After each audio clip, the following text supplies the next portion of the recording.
नमस्कार दोस्तों, bloody tax के आज के बहुत ही ज़्यादा डरावने से वीडियो में आप सभी लोगों का बहुत बहुत स्वागत है। दोस्तों, आज का वीडियो बहुत ही ज़्यादा खौफनाक होने वाला है, क्योंकि आज के वीडियो में आप लोगों को पता चलेगा कि आपके साथ एक रात में भी कोई भी घटना घट सकती है या एक रात में भी आपकी ज़िंदगी ऐसे ही ख़राब हो सकती है, आप देखते रह जाओगे।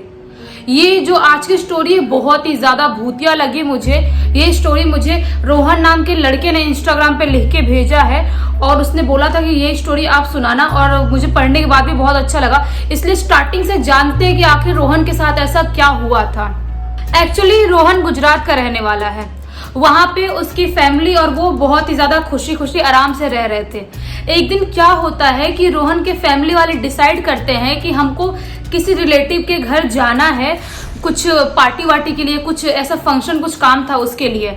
तो उन लोगों ने रोहन से भी पूछा था कि क्या तुम भी चलोगे हमारे साथ। बट रोहन का एग्जाम कुछ टाइम में स्टार्ट होने वाला था, कुछ ही दिनों में, तो उसने मना कर दिया था। बोला था कि मैं घर पे रहूंगा और घर पे रह के स्टडी करूंगा। एक काम करो, आप लोग जाओ और आप लोग हो आओ, मुझे अभी मन भी नहीं उतना जाने का। और जहाँ पे जा रहे थे जिस रिलेटिव घर पे, जिसके रोहन के घर वाले, उनके घर पे रोहन का जाने का वैसे भी मन नहीं था। तो बोलता है कोई बात नहीं, मैं अकेले रह लूंगा, और रही बात खाने की तो मैं बाहर से मंगा के कुछ भी खा लूंगा। तो होता क्या है कि रोहन का पूरा दिन बहुत ही ज्यादा अच्छे से निकलता है। मस्त बाहर से खाना वाना भी मंगा के खाता है, स्टडी भी करता है। उस दिन टीवी भी बहुत देखता है क्योंकि घर वाले थे नहीं रोकने के लिए। तो मस्त अपनी लाइफ एंजॉय कर रहा था, पूरे दिन से अकेले घर में था। ऐसा होता है एक टाइम पे, जब हम छोटे रहते हैं हमको लगता है कि हम घर में अकेले रहें तो हम बहुत मस्ती करेंगे, बहुत टीवी देखेंगे, बहुत गेम खेलेंगे, कितने मजे करेंगे। वैसा सेम टू सेम रोहन के साथ भी हो रहा था। बट उसका दिन तो बहुत ही अच्छे से निकला था, लेकिन जो उसकी रात थी, जो आने वाली रात थी उसकी, वो बहुत ही ज्यादा खौफनाक थी। एकदम काली रात थी, जो उसने लाइफ में भी कभी इमेजिन नहीं किया था कि मेरे साथ ऐसा कुछ हो सकता है। एक्चुअली हुआ क्या था मैं आप लोगों को बताती हूँ। रोहन आराम से अपने बेड पे सो रहा होता है, सेम नाइट, सेम जिस दिन उसके घर वाले गए थे उसी दिन रात में। तो अपने बेड पे सो रहा था, अचानक से ऐसे उसकी आंख खुलती है और वो देखता है कि मेरे बेड के पास ही रखी हुई एक कुर्सी है, उस कुर्सी पे कोई बैठा हुआ है। वो उसको विश्वास नहीं होता है, उसको लगता है कि शायद हो सकता है मैं बहुत नींद से उठाऊं, इसलिए मुझे ऐसा ही कुछ होता है ना, कुछ ऐसा विजन दिखता है। अपन सो के उठते तो अपन को लगता है कि कोई खड़ा था या कोई बैठा था या कोई गया, ऐसा अपन को वहम भी होता है। तो रोहन को ऐसा लगता है कि शायद हो सकता है ये मेरा वहम होगा। तो आंख ऐसे मलता है और आंख मलने के बाद वापस से देखता है तो उसको दिखाई देता है कुर्सी पे अभी भी कोई बैठा हुआ है, लेकिन उसका फेस बिल्कुल भी क्लियर समझ में नहीं आ रहा है। वो बहुत ज्यादा डर जाता है, उसको कुछ भी समझ में नहीं आता है। वो भागते हुए किचन की तरफ जाता है, अपने रूम से बाहर निकल जाता है। उसके बाद उसको ऐसा लगता है कि शायद आज मैं नहीं बचूंगा, क्योंकि मैंने लाइफ में पहली बार ऐसा कुछ देखा है। किसी भी बच्चे के लिए बहुत बड़ी बात होती है कि वो घर पे अकेला है और ऐसा कुछ देख ले। आप लोगों को बहुत फिल्मी साउंड कर रहा होगा, लेकिन जिसके साथ ऐसी घटनाएं घटती है वही सिर्फ इमेजिन कर सकता है, वही सिर्फ उसके दिल पे क्या गुजरी थी वही इमेजिन कर सकता है, हर इंसान नहीं कर सकता।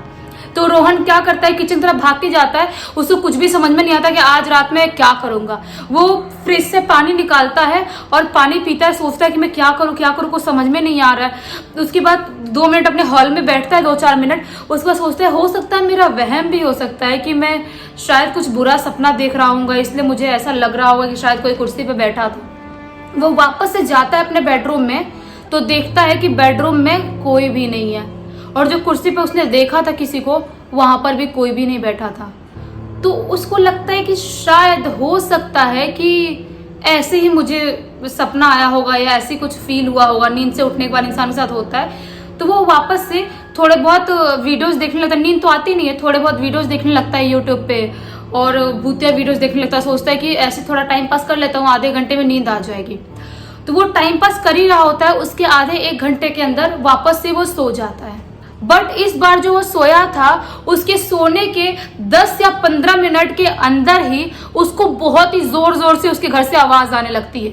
उसको समझ में नहीं आता है कि ये आवाज मेरे घर से कैसे आ रही है, क्योंकि उसके घर के सारे बर्तन, किचन के सारे बर्तन, टेबल, कुर्सी, ऐसा लग रहा था कोई पटक पटक के तोड़ रहा है। इस बार वो बिल्कुल डर जाता है, उसकी सिट्टी पिट्टी गुल हो जाती है, क्योंकि वो अपनी कानों से सुन रहा है कि मेरे घर पे कोई तहस नहस मचा रहा है और मैं घर पे बिल्कुल अकेला हूँ। अभी करूँ तो करूँ क्या, मैं इतना ज्यादा डर जाता है, लेकिन कैसे भी हिम्मत करके अपने बेड से उठता है और उठ के जब अपने हॉल की तरफ जाता है तो वहां पे जो देखता है वो मंजर बहुत ही ज्यादा गंदा था। उसको दिखाई देता है कि हॉल में जो उसका सोफा रखा हुआ था उस सोफा पे एक लड़की बैठी हुई है।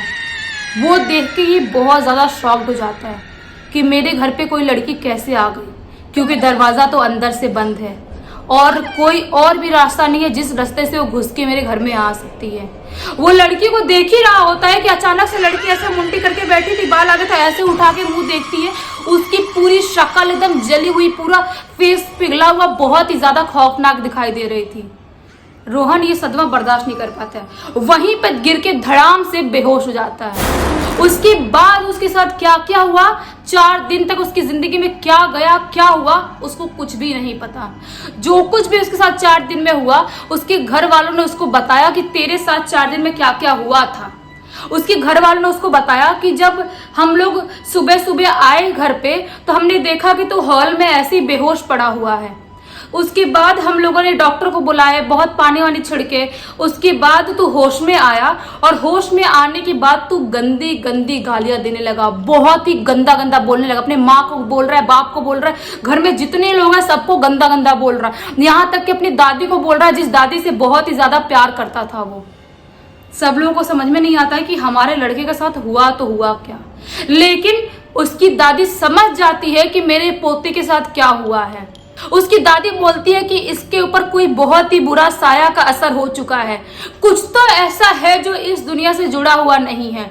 उसकी दादी तुरंत जाती है, अपने एक पड़ोस में उनके घर पे रहते थे एक आदमी, उनके घर पे भी कुछ टाइम पहले ऐसी प्रॉब्लम हुई थी। उनके पास एक बहुत ही बड़े बाबा जी का नंबर था, उस बाबा जी को कॉल करती है और अपने घर पे उसी दिन सेम डे बुला लेती है। जब बाबा जी आते हैं घर पे उसके बाद बहुत ही ज्यादा झाड़ फूक करते हैं, लेकिन वो झाड़ फूक करने से रोहन की जिंदगी में कुछ भी फर्क नहीं पड़ रहा था। जिस दिन से उसको प्रॉब्लम हुई थी उस दिन से लेके 4 दिन तक उसके घर पे झाड़ फूक हुआ। झाड़ फूक होने के बाद फाइनली चौथे दिन रोहन को होश आया।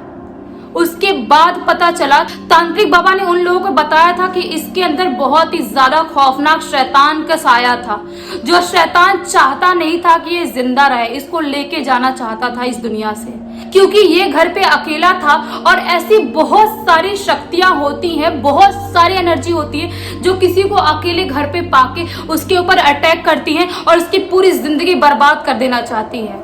जैसा कि वो साया चाहती थी रोहन को बर्बाद कर देना, उसको अपने साथ लेके जाना। लेकिन रोहन की किस्मत बहुत ही ज्यादा अच्छी थी कि उसकी दादी ने वक्त रहते बहुत ही सिद्ध पुरुष को बुलाया अपने घर पे और झाड़ फूक करवाया, उसके बाद रोहन ठीक हो पाया। लेकिन रोहन आज भी उस लड़की की शक्ल भूल नहीं पाता है जिसको उसने अपने हॉल में सोफा पे बैठे हुए देखा था। बहुत ही ज्यादा खौफनाक और बहुत ही ज्यादा घिनौना शक्ल था वो। रोहन के लिए वो रात उसकी जिंदगी की सबसे ज्यादा काली रात थी। आप लोगों को ये स्टोरी सुन के लग रहा होगा कि शायद ये स्टोरी फिल्मी है, शायद ये स्टोरी असली नहीं हो सकती, लेकिन यकीन मानो अगर जिस दिन आपके साथ ऐसा कुछ होता है उस दिन आप विश्वास कर लोगे। भगवान न करे किसी के साथ कभी ऐसा हो, किसी को ऐसा दिन देखना पड़े। और अभी तक ये वीडियो पसंद आए तो इस वीडियो को लाइक कर देना और इस चैनल को सब्सक्राइब कर देना, बेल आइकन दबा के ऑल पे क्लिक कर देना, ताकि जब भी मैं नए वीडियो डालूं सबसे पहले आप लोग पास पहुंचे। और कमेंट बॉक्स में बताना कि आप लोगों को स्टोरी कैसी लगी। तब तक के लिए बहुत बहुत धन्यवाद। कल वापस से मिलते हैं।